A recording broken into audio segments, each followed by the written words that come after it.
Hello, it's Reimmerse, back for month 39. I know it is actually August 2nd right now. I'm a little late. Usually I'm not late, but I was on a trip actually. I went to Ulleungdo and Dokdo, which if you don't know what that is, it's just like these two small rocks kind of in the middle of the ocean between Korea and Japan. And there's really not much to do there, but they're interesting because they're part of a territorial dispute with Japan. And yeah, no one goes to Dokdo. Like all the Koreans have ever asked have never gone there, but I decided to go there. It was fun, but I was busy doing that, and so I did not make the video. But anyways, I'm doing it now. Um, this month, I think it's been interesting to watch these videos kind of slowly evolve into just because I spend the less of my life thinking about learning Korean, if that makes sense. Like, it used to be like I was just like studying all the time or thinking about studying. Where now, I mean, I think a lot more about living, and I think a lot more about just like the way I use Korean. Um, but I guess I'll go into this month. I had multiple friends this month who told me that I've gotten a lot better. And that was since like April-ish. Like I had friends who I first met in April who said that I'd gotten a lot better. Like they said that back in April I was like constantly using a translator a lot more. And now like I just like could talk a lot more. So I mean that's pretty cool. I mean I talked about if you go back to the videos um, where I was like, I probably will get better over the course of being in Korea, but I like, I basically I brought that up with the discussion of like how good should I aim to be before I get there. And well, the thing is like, well, you want to be pretty good before you get there because you want to enjoy your time there.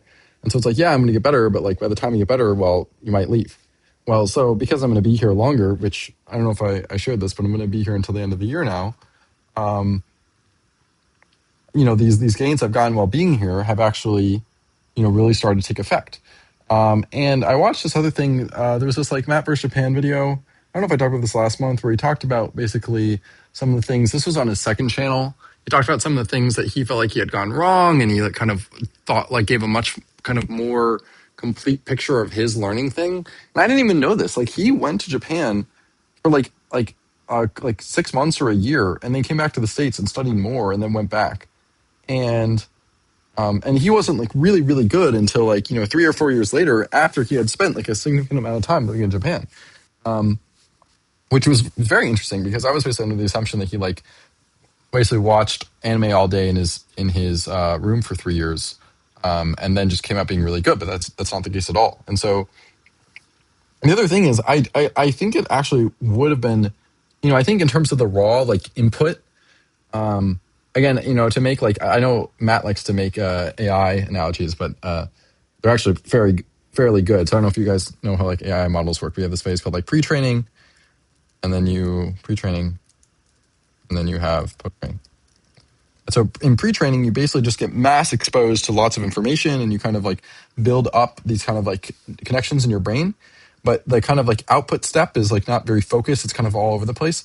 And then post-training, you kind of get these like very quick like like feedback, like reward signals, and you kind of take all that knowledge and kind of direct it and channel it into kind of the correct ways that you want to see that stuff. And this actually it models crazy well to how language learning works. Um, so I think for the pre-training phase, you really don't need to be in the country to receive that. And I actually, again, I would argue that you will have a better time learning a language in the pre-training phase um, in a foreign country. And I think I've talked about this before because pre-training involves, what does pre-training involve? Pre-training involves, it's mass input. It's mostly solo, and yeah. Now the other thing, again, just to note that like there used to be this form or theory that we'll call it like the immersion theory of language learning 1.0. Or maybe this is like 2.0. Maybe 1.0 is like AJAT. So this is like 1. This is 2.0. No. So this is MIA/refold. And so this basically was like, okay, so you mass pre-train for 1 to 3 years, no output or outputting, but until full comprehension, start outputting and win, hopefully. And like by the way, the video I'm talking about, if I go to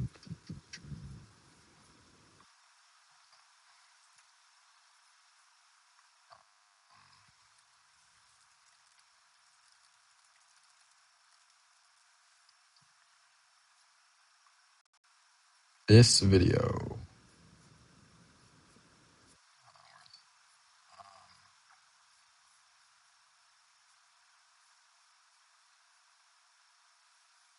I think it's this one. Yeah, this one I would say is probably the one I would watch.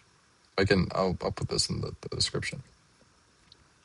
Um, so basically, yeah, Matt basically talks about how like this was like kind of the thing, and basically this like didn't really work. Like it wasn't that bad. Um, but like it kind of like took a long time. It was kind of frustrating in some ways, and the people who like came out the other end like were like good, but they weren't like amazing. And by the way, just to put into context, my Korean is not amazing. So in terms of out of foreigner distribution, it is like exceeding 1% percentile, like by far. I don't know how to explain. Like there are not. I don't think I have met another white person who learned Korean like as a hobby who is my age, like below on like 20 to 25. Another foreigner. Now, to be fair, I haven't met a ton of foreigners, but they're you see them in school and stuff.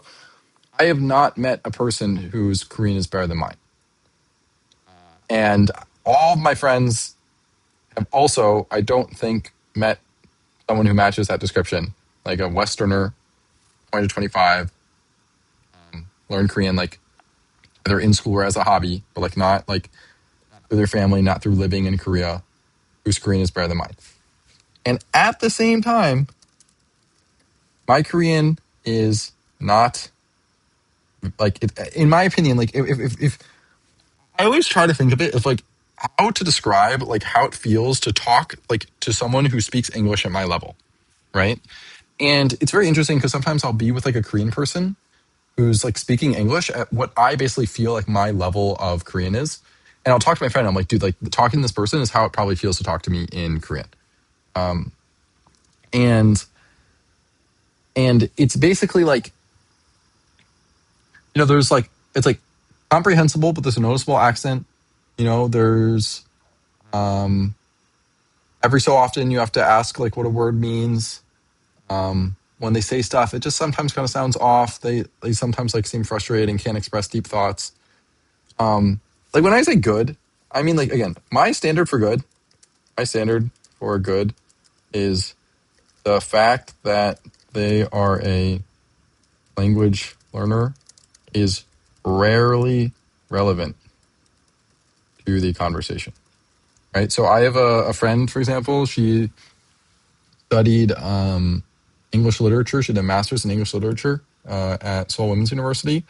Her English, she makes mistakes every so often, right? Like I can tell she's not a native speaker, but it is. I would describe it as almost like basically irrelevant to the conversation, right? Like when we're talking, and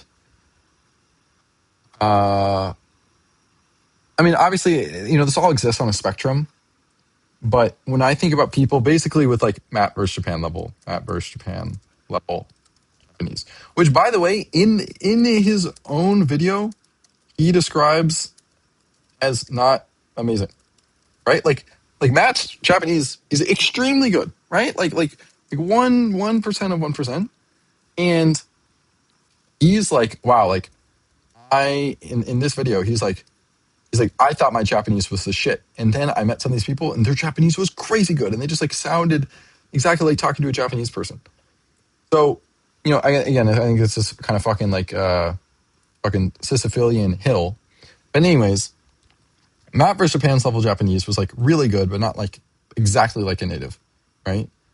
I would say that his Japanese is probably like my Korean friends, right? my Korean friend's English.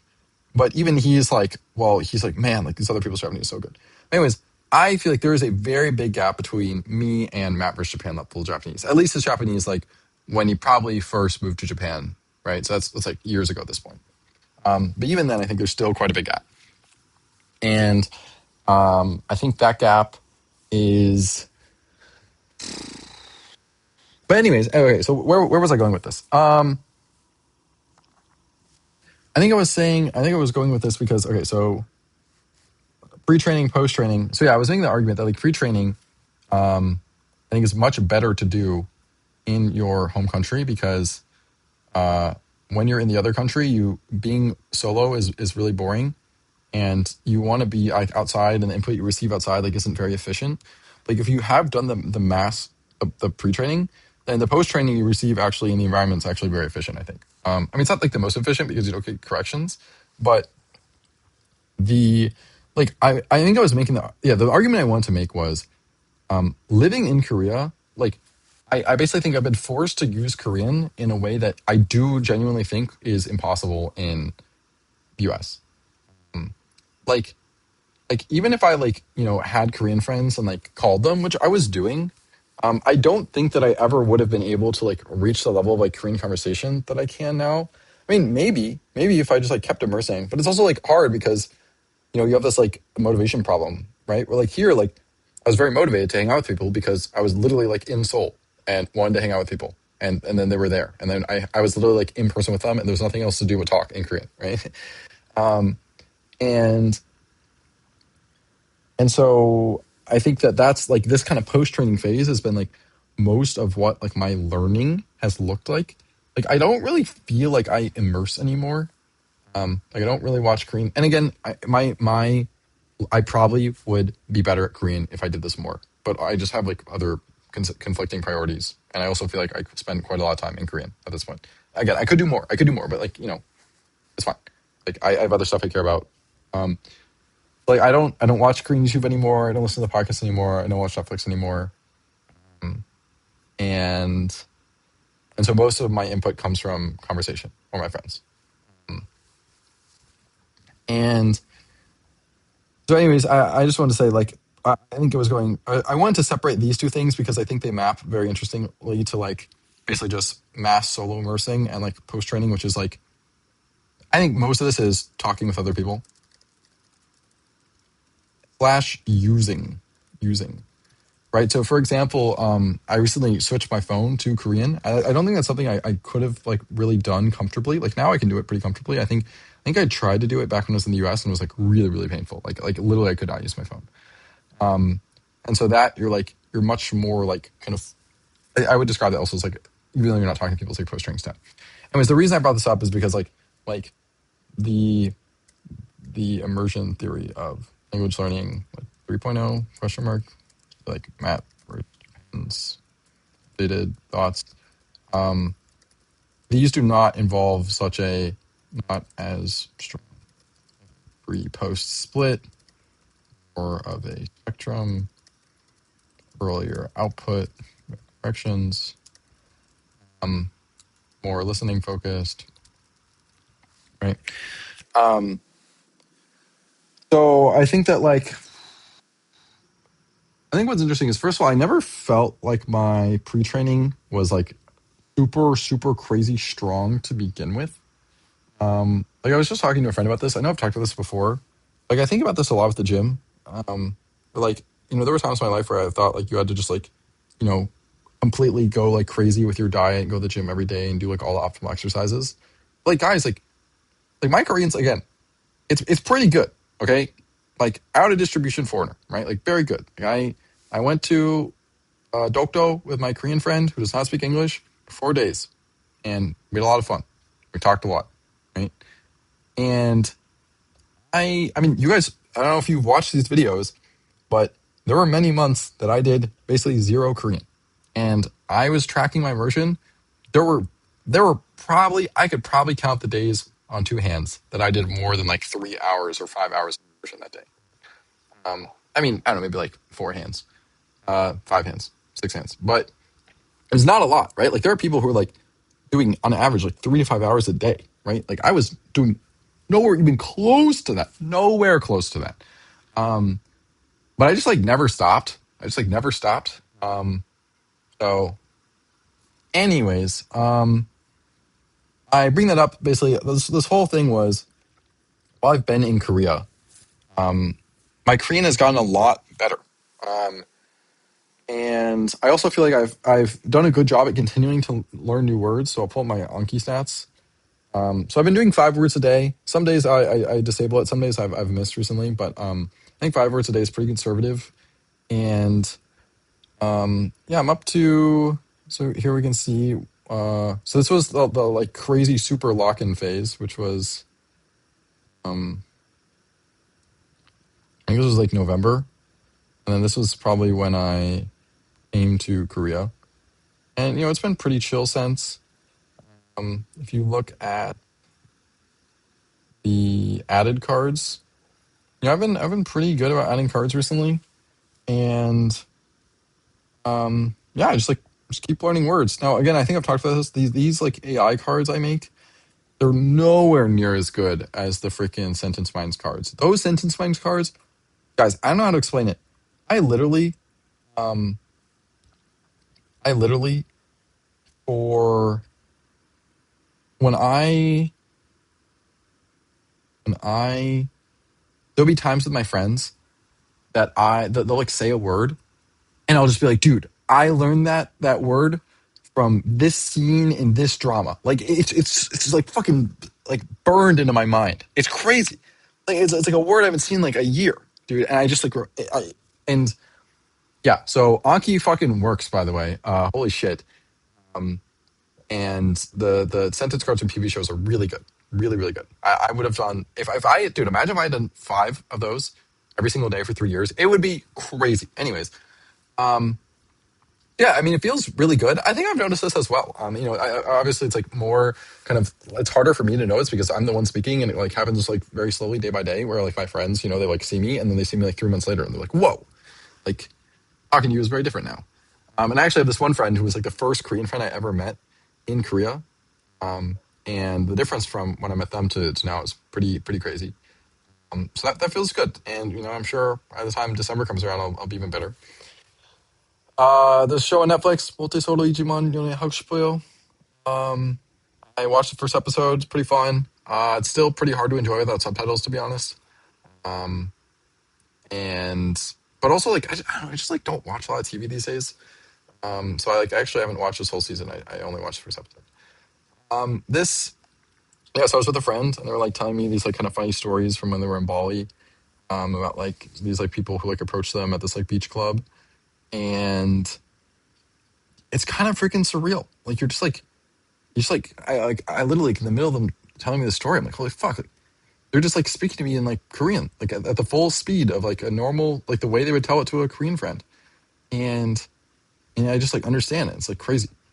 Um, the Korean voice stuff, yeah, I think it's like interesting. Like I think I definitely like have like mannerisms or like say things in Korean that I would like never do in English. Um, I think definitely like you get it's much. I feel like it's easier to sound cuter. Maybe it's just because like I don't even know, but yeah, I think that's something like I think I like sound more feminine slash cuter in Korean, which I think is like maybe sometimes a context of like the people you're with or like the situations you're in. I don't think I'm always like this, but I definitely think my voice is probably a little bit higher in Korean. It feels weird. Like when I was on this vacation, um, I would like say a thought aloud in English. And I was like, holy fuck! Like, it feels so weird to talk in English. What am I? This is so weird. Um, by now I've started to see myself like make the same mistakes over and over. I also like I have these like set phrases, like set answers. So people ask you like, oh, like, why did you start learning Korean? How long have you been in Korea? Right? Like these, get asked all the time. And I think my answers to them are like fine, but like I think they're not like perfectly natural, but like I just like have said it the same way I've always said it, and so some and also like yeah, there are some mistakes that I make over and over. I wish my friends corrected them more. Even yeah, I have some friends where like, even after I beg them to correct them, uh, they don't. Sucks. Um, and Anyways, I still feel, and this is again, I'm saying like at the same time, I'm not good. I don't yet feel like I don't feel like I can virtually say, or I want to say. I mean, obviously, you'll never reach the level you do in a native language, but yeah, like I would say, like it's like pretty common for me to like feel frustrated, or not even just frustrated, but like I like know what I'm gonna say is wrong, and that's also frustrating. Um, but yeah, I mean, I think like when I look at what's gonna happen going forward, I just keep doing anki every day, just kind of living my life, and yeah, I think maybe next month I can do, or a month or two, I can do another like clip of me talking Korean. I mean, I can just fucking do it right now. Like, what should I say? Dude, what should I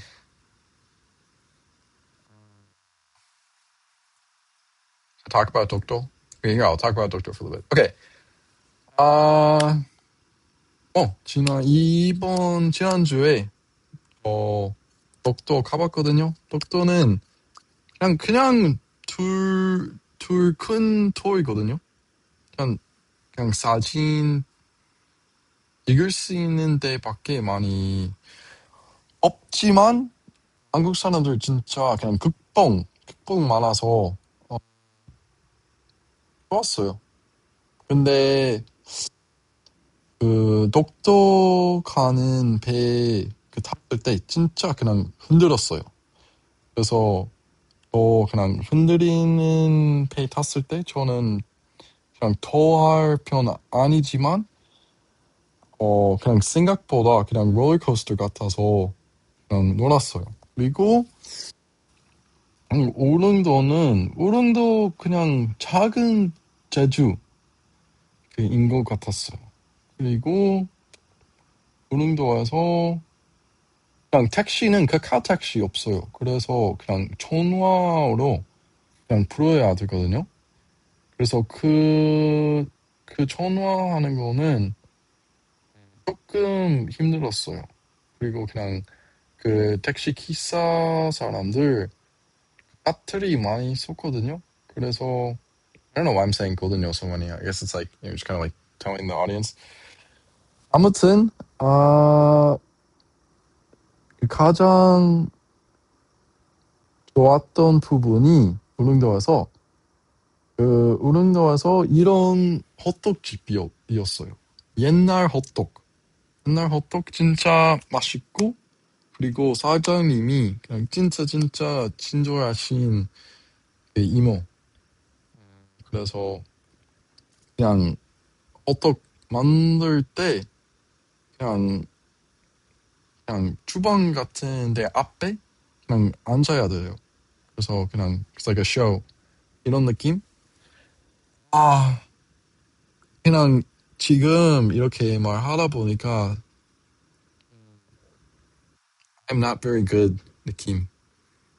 그 이렇게 생각하고 있어요. 아무튼 그냥 지금보다 그냥 친구 대화할 때 더 잘할걸?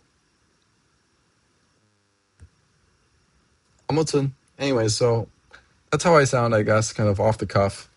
I think like you know, listening to me say that now, I feel like I kind of sound like shit. I feel like I'm a little bit more natural. At least I think I'm a little bit more natural when I'm with my friends. But anyways, you know, my accent, I don't sound Korean. But I think I've talked about this. I don't really give a shit about sounding Korean. But you know, I'm just gonna keep doing my thing. Thank you guys for watching. I think this was a bit of a longer one. Maybe it was better. Maybe more interesting than the last couple. And I hope you have an amazing August. And I will see you all next month for month number 40. All right. Bye, everyone. Bye-bye.